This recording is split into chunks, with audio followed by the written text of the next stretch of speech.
Hello बच्चों, sky pharma world में आपका स्वागत है। आज हम पढ़ने वाले हैं unit 1 of environmental science sem 2, the multidisciplinary nature of the environmental study. Environmental study में आप मल्टीडिसिप्लिनरी नेचर देखेंगे एनवायरमेंट का। Points to be cover in this topic, इस टॉपिक में हम क्या क्या पॉइंट कवर करेंगे। इंट्रोडक्शन कवर करेंगे, नेचुरल रिसोर्सेज बताएंगे, renewable and non renewable resources के बारे में पढ़ेंगे, natural resources and associated problem, उसके बारे में एसोसिएटेड जो प्रॉब्लम है उससे वो बताएंगे। फॉरेस्ट रिसोर्सेज, नेचुरल रिसोर्सेज के पार्ट है forest resources, water resources, mineral resources, food resources, energy resources और land resources. Land resources, role of an individual in conservation of natural resources. हर एक इंडिविजुअल का रोल होता है कंजर्व करने में नेचुरल रिसोर्सेज को। The introduction, the term environment is drive from the French word environ. ये एक फ्रेंच वर्ड एनवायरोन से ड्राइव हुआ है जिसका मतलब होता है एनसर्कल। एक मतलब पूरा एक वो आसपास की चीजें जो मिलके एक कोऑर्डिनेट वे में काम करती है, एनसर्कल करती है एक चीजें। So in other words, everything that affect living organism is called as environment. जो भी चीजें लिविंग ऑर्गेनिज्म को अफेक्ट करेंगी उसी को ही एनवायरनमेंट कहा जाएगा। Environment science is called as multidisciplinary as its begin about an interaction between in our natural world, air, water, soil and material and living organism. Environmental science की multidisciplinary nature है because ये बताती है interaction किस किस के बीच में, नेचुरल वर्ल्ड और लिविंग ऑर्गेनिज्म के बीच में। Environment study is the interdisciplinary study that utilize information from physical science and social science. ये एक इंटरडिसिप्लिनरी स्टडी है इन्वायरमेंटल साइंस, जिसमें हम यूटिलाइज करते हैं किस किस की स्टडी, फिजिक्स साइंस की और सोशल साइंस दोनों की स्टडी को इंक्लूड करके हम ईवीएस में पढ़ते हैं। कंपाउंड ऑफ एनवायरनमेंट, वो sorry component of environment. Environment के क्या क्या कंपोनेंट होते हैं, बायोटिक वो सॉरी एबायोटिक कंपोनेंट और बायोटिक कंपोनेंट। एबायोटिक कंपोनेंट में climate, edaphic factor. Biotic component में प्रोड्यूसर, कंज्यूमर और decomposers.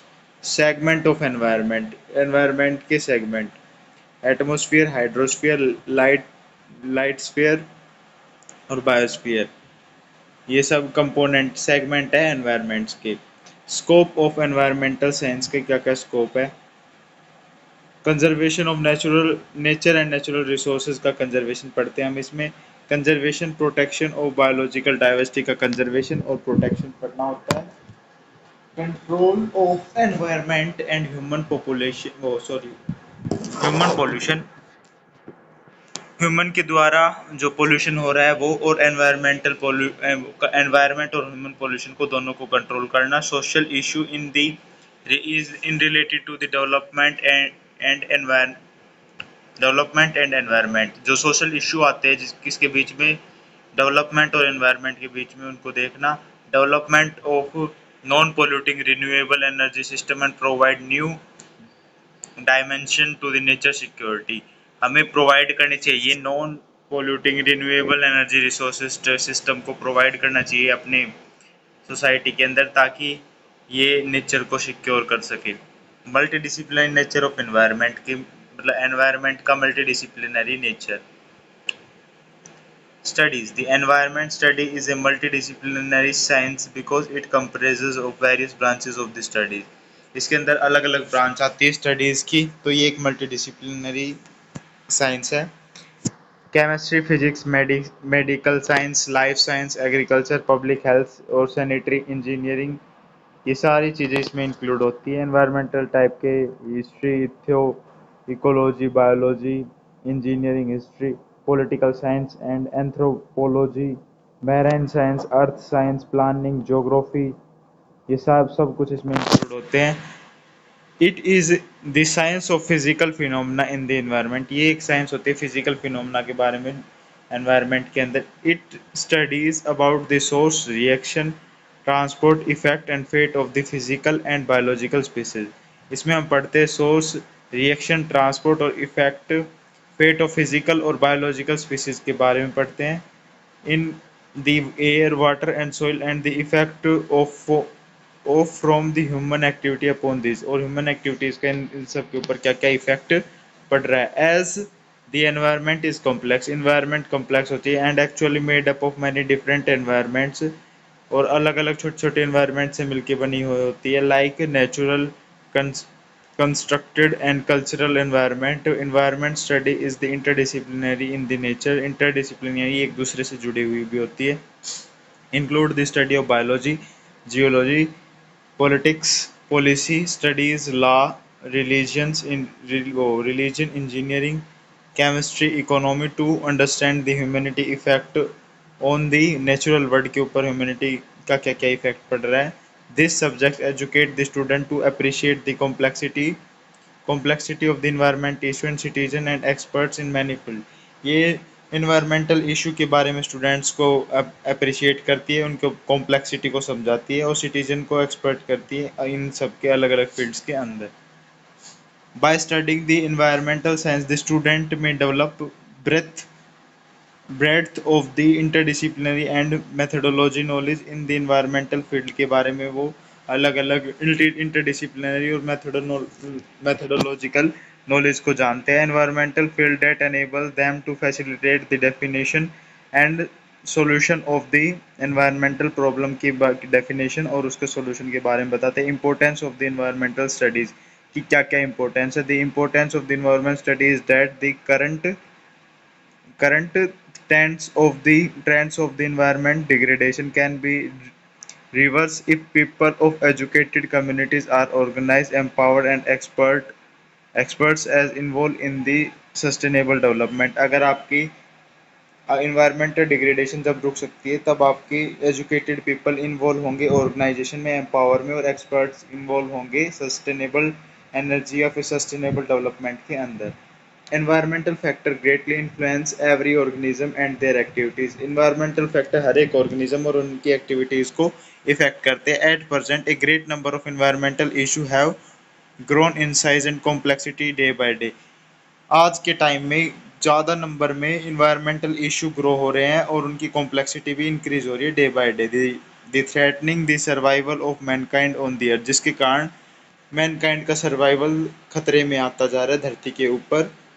These issues are studied beside giving effective suggestion in the environmental studies। the in issue को हम study कर सकते हैं और इनके ऊपर एक इफेक्टिव सजेशन प्रोवाइड कर सकते हैं environmental studies की मदद से।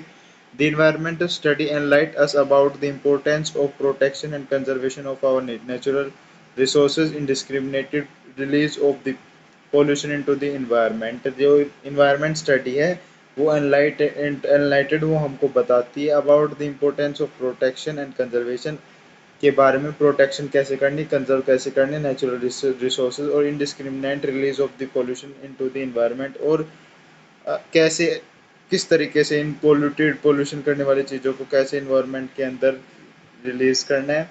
नेचुरल रिसोर्सेज के बारे में पढ़ेंगे। Introduction. The natural resources can be define as the variety of the goods and service provide by nature. ये इसके अंदर हमें बताया जाता है कि अलग अलग तरीके के गुड्स और सर्विसेज जो नेचर के द्वारा प्रोवाइड किए जाते हैं, which are necessary for our day to day life, जो बहुत ज़्यादा ज़रूरी होते हैं हमारी डे टू डे लाइफ के लिए। Example plants, animal, microbes, air, water, soil, minerals, climate, solar energy, ये सब कुछ हमारे डे टू डे लाइफ के लिए इंपॉर्टेंट है। नॉन लिविंग और एबायोटिक पार्ट है सोलर एनर्जी तो एक। अब हम पढ़ेंगे the type, there are of two type of resources namely renewable और नॉन रिन्यूएबल। हमारे पास रिन्यूएबल और नॉन रिन्यूएबल दो टाइप के रिसोर्सेज प्रोवाइडेड होते हैं। Renewable resources, these resources that can be replenished through rapid natural cycle and are known as renewable resources. जो resources replenish होते हैं रैपिड नेचुरल साइकिल के द्वारा, रैपिडली रिन्यू होते रहते हैं, उनको ही रिन्यूएबल रिसोर्सेज कहा जाता है। These resources are able to increase their abundance through the reproduction and utilization of the simple substance। ये अपने प्रोडक्शन को इंक्रीज कर सकते हैं और यूटिलाइजेशन ऑफ, और इनकी ये अपनी प्रोडक्शन को इंक्रीज कर सकते हैं और ये टाइम टू टाइम रिन्यू होते रहते हैं, इसलिए इनका नाम रिन्यूएबल रिसोर्सेज है। एग्जांपल इसका है प्लांट और animals. Solar energy, wind energy, nuclear power, hydro electricity, geothermal energy and tidal energy सब इसके ये एग्जाम्पल है रिन्यूएबल एनर्जी के। Non renewable energy, these resources that can not be replenish through the natural process are known as non renewable energy. जो भी energy हमारे natural process से renew नहीं हो सकती उसको ही कहा जाता है non renewable energy. These are available in limited amount, ये लिमिटेड अमाउंट में अवेलेबल होती है। Which can not be increase, जो इंक्रीज नहीं हो सकती। These resources include fossil fuel, metal, मतलब फॉसिल फ्यूल में पेट्रोल कोल होता है, और मेटल्स में iron copper silver gold lead zinc etcetera, mineral salt carbonate and phosphate nitrate etcetera, ये सब कुछ इसमें इंक्लूड रहते हैं जो रिन्यू नहीं हो सकते। Once non renewable resources is consume it gone forever, ये हमेशा के लिए खत्म हो जाते हैं। जैसे कि फॉसिल फ्यूल यूज हुआ एनर्जी प्रोड्यूस करने में, कोल हुआ एनर्जी प्रोड्यूस करने में, और न्यूक्लियर पावर प्लांट में नेचुरल गैस यूज, न्यूक्लियर में न्यूक्लियर एटम मतलब nuclear active radio active atoms use हुए न्यूक्लियर पावर प्लांट में। तो natural resources and associated problem, natural resources और उनसे एसोसिएटेड क्या क्या प्रॉब्लम होती है। देखो नॉन रिन्यूएबल रिसोर्सेज को हम एक बार यूज कर लेते हैं, फिर बाद में उनको जनरेट करना एक एक तरीके से नामुमकिन सा ही है। नेचुरल रिसोर्सेज एंड एसोसिएटेड, उनसे एसोसिएटेड क्या क्या प्रॉब्लम होती है। The main problem associated with the natural resources is unequal consumption. Main problem है नेचुरल रिसोर्सेज की के साथ कि उनका अनइक्वल, कोई ज़्यादा यूज़ हो रहा है ह्यूमंस के थ्रू और कोई कम यूज़ हो रहा है। A major part of the natural resources are consume in the developed world, और ज़्यादा part of natural resources use हो चुका है जो डेवलप्ड वर्ल्ड है ना उसके थ्रू, और developing nation are over use many resources because their great human population. और जो डेवलपिंग नेशन आज के टाइम में जो डेवलप हो रही हैं कंट्री धीरे धीरे, वो बहुत ज़्यादा स्पीड में यूज़ कर रहे हैं नेचुरल रिसोर्सेज को अपने, ताकि अपनी ग्रेट ह्यूमन पॉपुलेशन को वो प्रोवाइड कर सके उनकी ज़रूरत के हिसाब से। However the consumption of the resources per capita यानी per individual of the developed country is up to 50 times greater than in the most developing countries. जो हमारी डेवलप्ड कंट्री है उनके अंदर हर एक व्यक्ति के ऊपर जो नेचुरल रिसोर्सेज है वो 50 गुना है किससे, जो कंट्री अब डेवलप हो रही हैं डेवलपिंग कंट्री हैं जो उनसे, क्योंकि वो ओवर एक्सप्लॉइट कर रही है जो डेवलपिंग कंट्री नेचुरल रिसोर्सेज को। The advance countries produce over 75% of the global industrial waste and greenhouse gases. जो एडवांस कंट्री है वो 75% ऑफ ग्लोबल वेस्ट और ग्रीन हाउस गैसेज को प्रोड्यूस कर रही है। Energy for fossil fuel consume in the relative much greater quantity in developed country. जो fossil fuel है वो ज़्यादा यूज़ होता है डेवलप्ड कंट्री के अंदर दुनिया में। And the their per capita consumption of the food too is much greater as well their waste. और इनका पर कैपिटा कंजप्शन ऑफ फूड है वो भी बहुत ज़्यादा है, क्योंकि इनका वेस्ट प्रोडक्शन भी बहुत ज़्यादा होता है। The forest resources, a forest can be defined as a biotic community predominant of the trees, shrubs, and any other woody vegetation usually in a closed canopy. Forest define किया जाता है एक biotic community predominant of the trees shrubs, जिसके अंदर predominant trees और शब्स present होते हैं, and और any other woody vegetation present होती है usually in the close canopy के अंदर।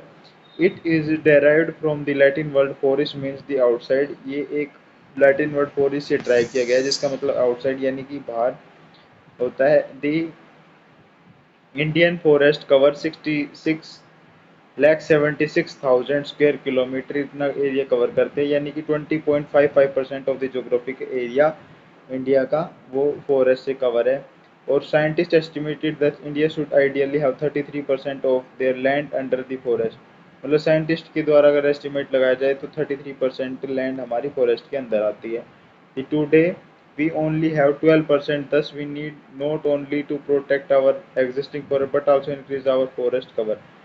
आज के टाइम में हमारे पास सिर्फ कितनी वो बचे हैं फॉरेस्ट, सिर्फ हमारे पास बचे हैं 12%, जिसके कारण हमें उनको बचाना तो चाहिए ही फॉरेस्ट को जो बचे हुए उनको, और जो पेड़ पौधे हैं उनको ज़्यादा से ज़्यादा उगाना चाहिए ताकि हम फॉरेस्ट एरिया कवर को इंक्रीज कर सकें। The function of the forest का क्या क्या फंक्शन होते हैं। It perform very important function both in to the human और एंड टू द नेचुरल। बहुत इंपॉर्टेंट फंक्शन परफॉर्म करते हैं ह्यूमन और नेचर के लिए। They are habitat to the million of the plants animals and wildlife के लिए बहुत बड़े मिलियन मतलब बहुत बड़ा हैबिटेट है ये। दे रिसाइकल रेन वाटर को रिसाइकल करते, they remove pollution from air, से पोल्यूशन को रिमूव करते, दे कंट्रोल वाटर क्वालिटी को कंट्रोल करते, they moderate temperature and weather को मॉडरेट टेम्परेचर और वेदर प्रोवाइड कराते हैं हमें, they influence our soil condition and prevent soil erosion, ये सोइल सोइल कंडीशन को इम्प्रूव करते हैं और सोइल इरोजन को होने से रोकते हैं। यूज़ ऑफ फॉरेस्ट का क्या क्या यूज़ होता है, कमर्शियल यूज़ होता है, इकोलॉजिकल यूज़ होता है। कमर्शियल यूज़ में would use for the fuel के लिए यूज़ की जाती है, supply would for the various industries, raw material for pulp paper furniture timber etcetera, इनमें यूज़ होती है। टिम्बर बनाने मतलब फर्नीचर बनाने में, पेपर बनाने में भी आपकी लकड़ी यूज़ होती है। Minor forest product, minor product क्या क्या होता है, गम, डाइज, रेजिन, ये माइनर प्रोडक्ट है जो हमारे इंडस्ट्रीज में यूज़ होते हैं, हमारे कॉस्मेटिक इनमें इनको बनाने के लिए। मैनी प्लांट, उनसे मेडिसिन का प्रोडक्शन होता है। Supply varieties of the animal products को भी सप्लाई करते हैं हमारे फॉरेस्ट, हनी जैसे कि, और अलग अलग हॉर्मोन्स को भी हम यहाँ से एक्सट्रैक्ट कर सकते हैं एनिमल से। Many forest land are use for recreation, recreation के लिए भी यूज़ होती है, जैसे माइनिंग, ग्रेजिंग और डैम्स और रिक्रिएशन एरिया बनाने के लिए भी यूज़ होती है। यूज़ फॉर दी, इन सब के लिए यूज़ होती है हमारी ज़्यादा फॉरेस्ट की लैंड। इकोलॉजिकल यूजेस क्या क्या होते हैं, forest provide number of the environment service, अलग अलग तरीके के एनवायरमेंटल सर्विस प्रोवाइड करते हैं। प्रोडक्शन ऑफ द ऑक्सीजन, ये मेन काम तो इनका ऑक्सीजन पैदा करना है। Photosynthesis produce large amount of the oxygen which is essential for the life, photosynthesis के कारण बहुत ज़्यादा अमाउंट में ऑक्सीजन प्रोड्यूस होता है जो कि लाइफ के लिए बहुत ज़्यादा ज़रूरी है। रिड्यूसिंग ग्लोबल वार्मिंग को ये कम करते हैं। Carbon dioxide is one of the main green house gas, सबसे बड़ी ग्रीन हाउस गैस है जो एब्जॉर्ब कर ली जाती है प्लांट के द्वारा फोटोसिंथेसिस की प्रोसेस के दौरान। And therefore the soluble global warming caused by the CO2 is reduced, जिसके कारण the therefore the problem, sorry, problem of global warming की जो प्रॉब्लम है वो हो रही है CO2 के कारण, वो कम हो जाती है। और सोइल कंजर्वेशन को भी करते हैं, सोइल को कंजर्व करते हैं। The roots of the trees bind to the soil tightly and prevent soil erosion, this also act as the wind breaker, और विंड ब्रेकर की तरह भी काम करते हैं और सोइल इरोजन को भी रोकते हैं। Regulation of the hydrological cycle को भी रेगुलेट करते हैं, ये हमारी हाइड्रोलॉजिकल साइकिल को भी रेगुलेट करते हैं। Watershed in the forest act like a giant sponge and slowly release the water from the recharge of the spring, जो वाटर शेड होते हैं फॉरेस्ट के अंदर वो जेंट स्पॉन्ज की तरह एक्ट करते हैं और स्लोली रिलीज करते रहते हैं वाटर को, ताकि हमारे स्प्रिंग्स होते हैं ना जो वाटरफॉल छोटे छोटे, उनको पानी प्रोवाइड कर सके। The pollution moderator, forest can absorb many toxic gases and noise and help in preventing air और नॉइस पोल्यूशन को रोकने में मदद करते हैं, टॉक्सिक गैसेज और नॉइस को एब्जॉर्ब कर लेते हैं। वाइल्ड लाइफ हैबिटेट को प्रोवाइड करते हैं। Forest is home of million of wild animals and plants, क्योंकि फॉरेस्ट होता है बहुत, मतलब घर होता है लाखों मिलियंस ऑफ द प्लांट्स और एनिमल्स का घर होता है forest. Over exploitation of the forest, ये हम अगली वीडियो में पढ़ेंगे। आज के लिए इतना ही। वीडियो पसंद आई तो लाइक करो, चैनल को सब्सक्राइब करो, आपको वीडियो के डिस्क्रिप्शन में लिंक मिल जाएगा नोट्स की ज़रूरत है तो, और हमारे टेलीग्राम चैनल को भी ज्वाइन कर सकते हैं फर्दर आगे और अच्छी नॉलेज को जानने के लिए। Thank you for watching my video.